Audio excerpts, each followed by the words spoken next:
नमस्कार।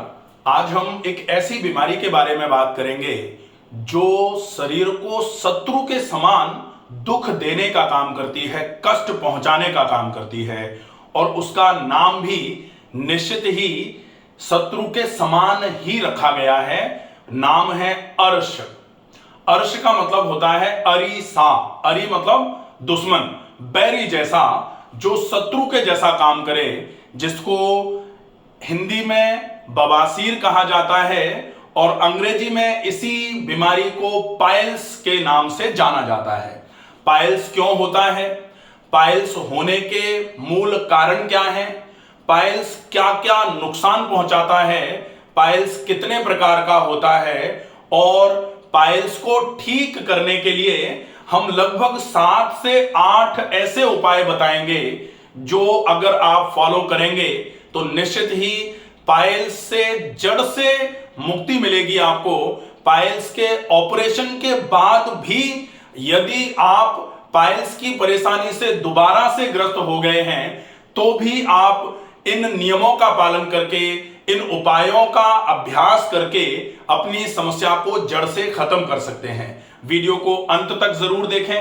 अगर आप चैनल पर नए हैं तो प्लीज आप इस चैनल को सब्सक्राइब जरूर कर लीजिए ताकि आगे आने वाले समय में जो भी वीडियोस बनाए जाएं उनके नोटिफिकेशन आप तक पहुंचते रहें। सबसे पहले हम पाइल्स की परिभाषा देखेंगे। पाइल्स की परिभाषा में बहुत क्लियरली लिखा गया है, अरिवत प्राणन श्रीनोति हिनस्ति इति अर्षः। मतलब अरि के समान, दुश्मन के समान जो किसी भी व्यक्ति के प्राणों को कष्ट पहुंचाए वो अर्श है। उस बीमारी का नाम अर्श कहलाता है, उसको पाइल्स कहा जाता है। तो पाइल्स जिनको हैं उनको ये पता होगा कि निश्चित ही ये बीमारी दुश्मन से भी ज्यादा तकलीफ देने वाली है। इस बीमारी में पाइल्स जो 2 प्रकार के होते हैं, एक तो खूनी बवासीर होता है जिसको बोला जाता है ब्लड मोशन के साथ में आना चालू हो जाता है, और दूसरा होता है जो एक्सटर्नल पाइल्स के नाम से जाना जाता है जिसको बादी बवासीर कहा जाता है, जो एनस के बाहरी वाले हिस्से पर मस्से बनते हैं। जब आप मोशन के लिए जाते हैं तो वो मस्से बाहर की तरफ आ जाते हैं। कष्ट तो बहुत होता है लेकिन ब्लीडिंग इसमें पहले पहले नहीं होती है। एक्सटर्नल पाइल्स पर भी जब बहुत ज्यादा जोर पड़ना चालू होता है तब उनमें भी कट्स लगना चालू हो जाते हैं, उनमें एरोजन धीरे धीरे करके उनकी जो ऊपर की मेम्ब्रेन है मस्सों की वो छिलना चालू हो जाती है। तो हमेशा ही एनस पर दबाव बना रहेगा, हमेशा ही एनस पर भारीपन बना रहेगा, हमेशा ही एनस पर दर्द बना रहेगा। कभी कभी ये एक्सटर्नल पाइल्स इतने ज्यादा नुकसानदायक हो जाते हैं कि अगर मोशन जाने के बाद ये एक बार बाहर निकल गए तो इनको दोबारा अंदर की तरफ ले जाने में बड़ी तकलीफ होती है। इसलिए कभी कभी पेशेंट्स ये भी कहते हैं कि पाइल्स के समय में, एक्सटर्नल पाइल्स अगर है तो ऐसे समय में सवेरा होने से इंसान घबराने लग जाता है कि सवेरा हुआ, अब दोबारा मोशन जाना पड़ेगा, अब दोबारा पाइल्स के मस्से बाहर की तरफ आ जाएंगे, उनको अंदर कैसे करेंगे। ये इतनी बुरी स्थिति हो जाती है इसमें। इसलिए इन पाइल्स को आप पूरे तरीके से अगर ट्रीट करना चाहते हैं तो आपको कैसे भी करके ये रूटीन पूरा अच्छे तरीके से फॉलो करना पड़ेगा। ये बड़ी आंत है, बड़ी आंत का अगर इस तरीके से डायग्राम बना लिया जाए और यहां ये एनस हो जाए, ये असेंडिंग कोलन हो गया, ये ट्रांसवर्स कोलन हो गया, ये डिसेंडिंग कोलन हो गया, ये सिग्मोइड हो गया, ये रेक्टम हुआ और ये एनस। तो अगर ये पाइल्स के मस्से कुछ इस तरीके से यहां बने हुए हैं ऐसे करके, तब तक तो मल ऐसे थोड़ा बहुत लूज होकर के निकलना चालू होता रहता है। लेकिन अगर मल यहां हार्ड हो गया और बहुत ज्यादा मल यहां रुक करके बहुत गाढ़ा हो गया, मल एकदम से बहुत हार्ड स्टूल्स अगर होना चालू हो गए, मल सूखना अगर चालू हो गया, तो सूखी हुई मल की गांठें जब ज्यादा जोर लगाने पर नीचे की तरफ रगड़ते हुए उतरेंगी तो फिर वो इन मस्सों को फोड़ते हुए फिर नीचे की तरफ उतरेंगी, मस्से फूटेंगे तो ब्लड पहले पहले आएगा, फिर थोड़ा बहुत स्टूल आएगा। ये स्थिति होगी। ये इंटरनल पाइल्स है। एक्सटर्नल पाइल्स यहां होते हैं तो एक्सटर्नल पाइल्स जो है वो यहां अगर हैं तो जब भी ये जैसे ही एनस ओपन होगा मल निकालने के लिए, तो ये मस्से भी इस तरीके से बाहर की तरफ आ जाते हैं और मल इन मस्सों पर ज्यादा प्रेशर नहीं डाल पाता। लेकिन जैसे ही मल निकल करके बाहर होता है तो एनस इस तरीके से ओपन हो जाता है, बंद हो जाता है, क्लोज हो जाता है। अब ये मस्से बाहर रह जाते हैं, तो ये मस्से जब बाहर रह जाते हैं तो ये परेशान करते हैं। इस तरीके से ये पाइल्स, एक्सटर्नल और इंटरनल पाइल्स, आपको बड़ा नुकसान पहुंचाती है। अब हम देखें कि इस पाइल्स का ट्रीटमेंट किस तरीके से करना है। अगर आप इस ट्रीटमेंट को समझ गए, डेफिनेटली आपको बहुत अच्छा आराम मिलना चालू हो जाएगा।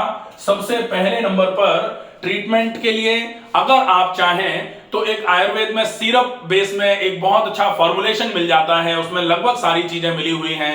अब वैसे तो जनरली जो भी कोई भी प्रोडक्ट्स हैं या कोई भी फॉर्मुलेशन है वो इस तरीके से नहीं बताया जाना चाहिए, लेकिन जनरली पाइल्स के केस में उस अभयारिस्ट नाम की सिरप आती है, उसका उपयोग किया जाता है और सामान्य तौर पर उसमें वो सारे कंटेंट हैं नेचुरल जो मल को ढीला कराने के बाद मल को बाहर निकलवाने का काम करते हैं, तो आप उसका उपयोग कर सकते हैं पहले नंबर पर। तो दूसरा नंबर जो है वो आता है आप मुनक्के का उपयोग करें।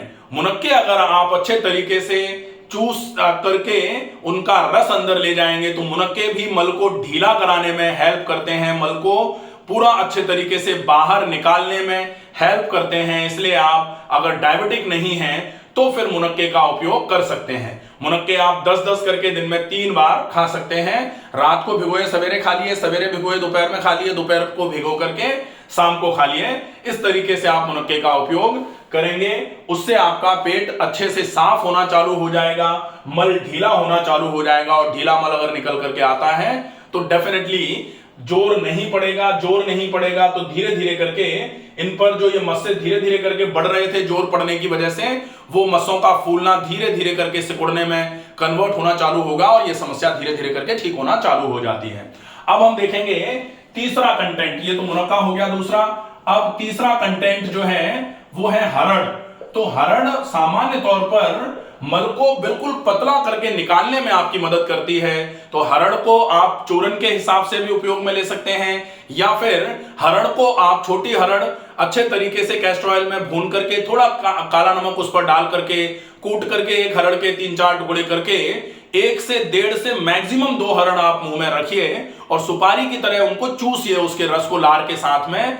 तो वो आपके पूरे के पूरे पाचन तंत्र की धुलाई कराने में बहुत अच्छे तरीके से मदद करेगी। जब भी हरड़ ली जाएगी तो पानी की क्वांटिटी आपको बढ़ानी पड़ेगी, ये विशेष ध्यान रखना। अगर हरड़ ली और पानी नहीं बढ़ाया तो डेफिनेटली ये हरड़ फिर आपके शरीर में गर्मी करेगी, आंखों में गर्मी आएगी, जलन हो जाएगी, सिर भारी होना चालू हो जाएगा। हो सकता है छोटे मोटे चेहरे पर और शरीर पर, स्किन पर फुंसियां निकलना चालू हो जाए अगर पानी की कमी रहेगी तो पानी की क्वांटिटी ज्यादा रखनी ही पड़ेगी, बहुत अच्छा रहेगा। अब चौथे नंबर पर है आंवला मिश्री। आंवला मिश्री बहुत अच्छे तरीके से पेट को साफ कराने में आपकी मदद करती है। पित्त की वजह से अगर आपका पेट खराब हुआ है तो पित्त के लिए आंवले की रसायन सबसे बढ़िया माना जाता है। मिश्री जो है वो एंटासिड है प्लस एनर्जी यील्डर है, ऊर्जा देने का काम करती है। तो आप ये आंवला और मिश्री का उपयोग रेगुलर कर सकते हैं, ये बहुत अच्छे तरीके से आपके पाइल्स में बहुत अच्छी मदद करने का काम करेगी।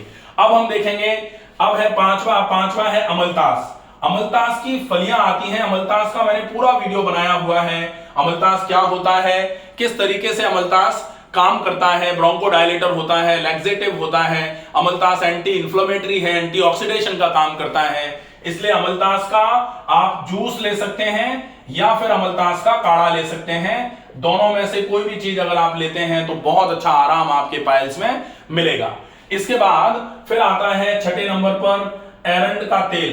तो अब आप अगर, जिसको कैस्टर ऑयल के नाम से भी जाना जाता है, तो कैस्टर ऑयल अगर आप लेते हैं 3 चम्मच कैस्टर ऑयल 1 गिलास गर्म पानी के साथ घोल करके आप ले लें, बहुत अच्छे तरीके से ये पेट की धुलाई सफाई कराने में आपकी मदद करेगा।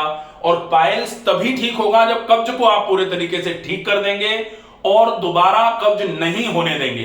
कब्ज को एक बार ठीक कर दिया, अब कब्ज का ठीक होना भी, मैंने कब्ज के लिए कई वीडियोस बनाए हैं।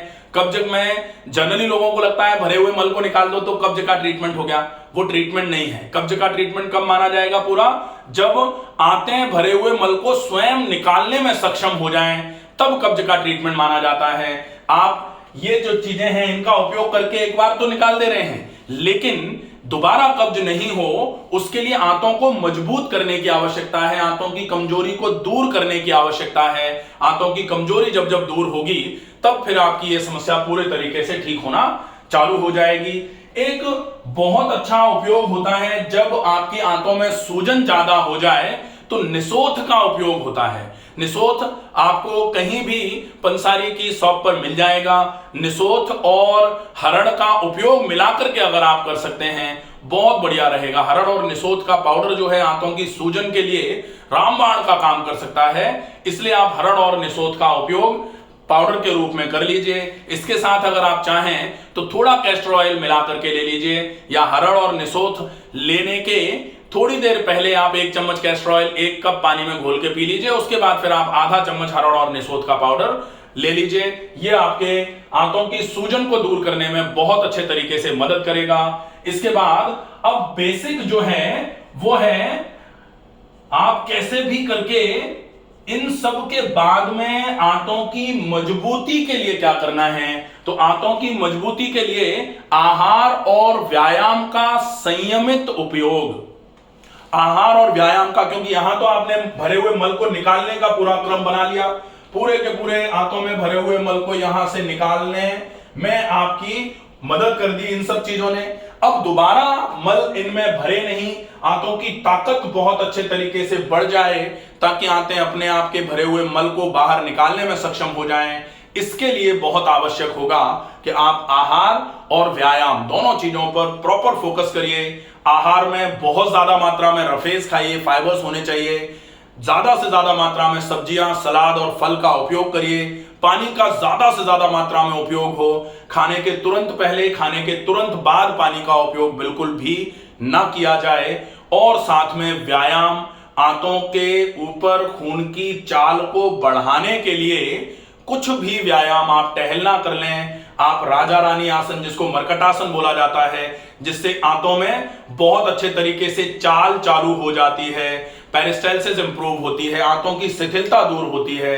आप अगर इन व्यायामों का उपयोग करके थोड़ा प्राणायाम में अनुलोम विलोम और डीप ब्रीदिंग का अभ्यास करेंगे तो आपकी आंतों में जो आंतों की दीवारें हैं ये मांसपेशियों की ही तो बनी हुई हैं। अब इन दीवारों पर जो मांसपेशियां हैं, इन मांसपेशियों पर अगर खून की चाल बढ़ेगी तो इन मांसपेशियों की ताकत बढ़ेगी, और इन मांसपेशियों की बढ़ी हुई ताकत जो है वो मल को बाहर फेंकने में यही तो मांसपेशियां काम में आती हैं। अब इन मांसपेशियों पर न्यूट्रिशन मिल नहीं रहा, ऑक्सीजन मिल नहीं रहा, ब्लड ही नहीं पहुंच रहा इन पर। वो क्यों नहीं पहुंच रहा? क्योंकि लिथार्जिक रूटीन है, आप व्यायाम नहीं कर रहे, एक ही जगह बैठे बैठे काम कर रहे हैं। एक ही जगह बैठे बैठे आपको हाथ से छोटा मोटा या मुंह से काम करना है, जो भी बोलने का काम है, कंसल्टेशन कर रहे हैं या जो भी है, आप अगर ऐसा कर रहे हैं तो यह काम आपके लिए आवश्यक है, करिए। लेकिन सवेरे शाम कम से कम मांसपेशियों में ताकत बनी रहे पूरी, स्केलेटल मसल्स में, विसरल मसल्स में। स्केलेटल मतलब आपके जो हाथ पैर की मांसपेशियां हैं